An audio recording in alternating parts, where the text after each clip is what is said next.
नमस्कार। आज के इस सेशन में हम हिंदी व्याकरण का एक बहुत ही जरूरी चैप्टर विशेषण को समझने वाले हैं, वो भी एकदम शुरू से। और हाँ, आज का हमारा मकसद एकदम साफ है। इसी एक क्लास में हम विशेषण को A to Z मतलब शुरू से आखिर तक पूरा खत्म करेंगे, ताकि एग्जाम में कोई भी सवाल आए आप उसे आसानी से हल कर सकें। तो चलिए शुरू करते हैं। देखिए, किसी भी टॉपिक को समझने के लिए ना उसकी नींव मजबूत होनी चाहिए, और विशेषण की नींव है विशेषण और विशेष्य को ठीक से पहचानना। तो सबसे पहले इन्हीं दोनों को समझते हैं। तो सबसे पहला सवाल, ये विशेषण है क्या? बहुत आसान है। वो शब्द जो किसी संज्ञा या सर्वनाम की कोई खासियत बताते हैं, चाहे वो अच्छी हो या बुरी, उसे ही विशेषण कहते हैं। और इसे याद रखने की एक छोटी सी ट्रिक है, जो बताए गुण वही विशेषण। अच्छा, तो फिर विशेष्य क्या है?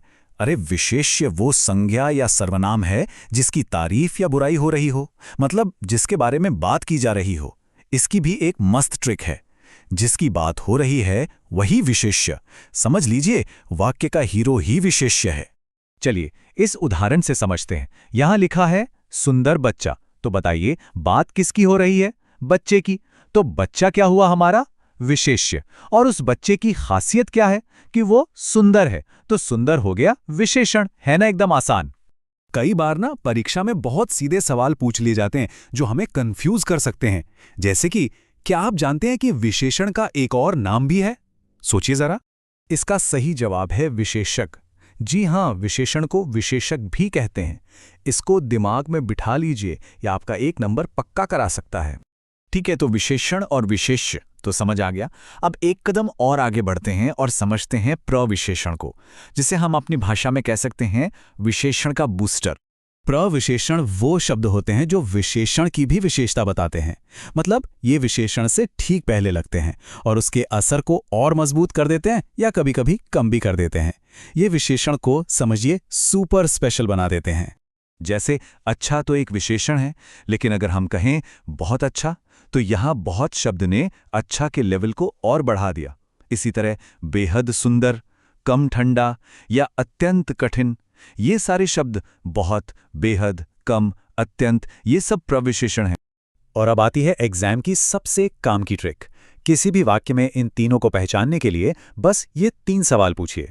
पहला सवाल, कहानी किसकी है? जवाब में जो मिलेगा वो है विशेष्य। दूसरा सवाल, वो कैसा है?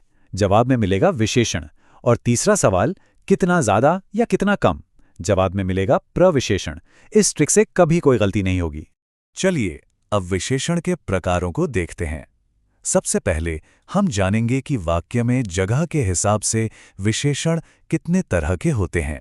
जगह के आधार पर विशेषण के 2 भेद होते हैं, उद्देश्य विशेषण और विधेय विशेषण। ये बहुत आसान है। जब विशेषण जैसे मीठा विशेष्य यानी आम से पहले आए तो वो उद्देश्य विशेषण है, और जब विशेषण विशेष्य के बाद आए जैसे आम मीठा है तो वो विधेय विशेषण है।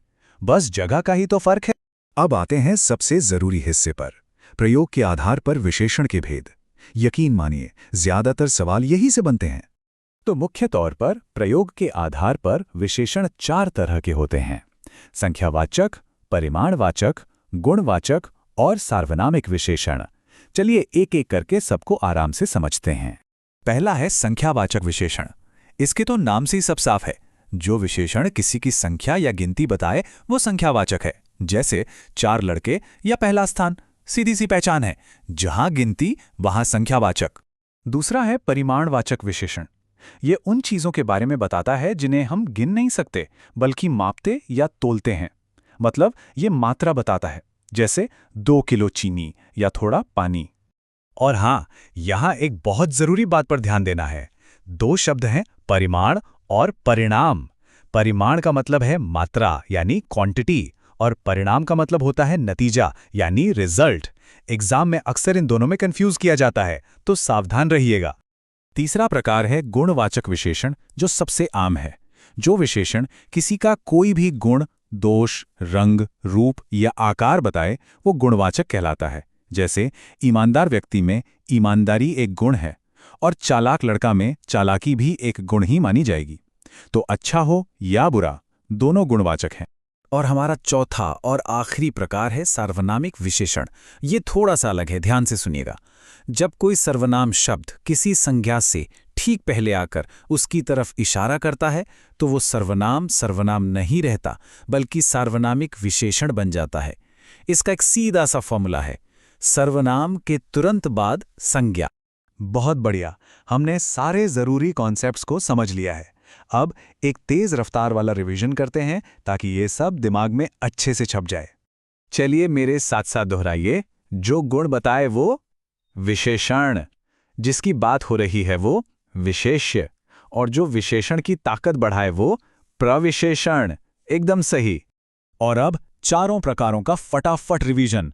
अगर गिनती दिखे तो संख्यावाचक, अगर मात्रा या नापतोल हो तो परिमाणवाचक, गुण या अवगुण बताया जाए तो गुणवाचक, और सर्वनाम के ठीक बाद संज्ञा आए तो सार्वनामिक विशेषण। शानदार। तो ये था विशेषण पर हमारा पूरा सेशन। मुझे पूरा यकीन है कि अगर आपने इस क्लास को ध्यान से देखा और समझा है तो परीक्षा में विशेषण का कोई भी सवाल गलत नहीं होगा। बस अब प्रैक्टिस करते रहिए, जीत पक्की है।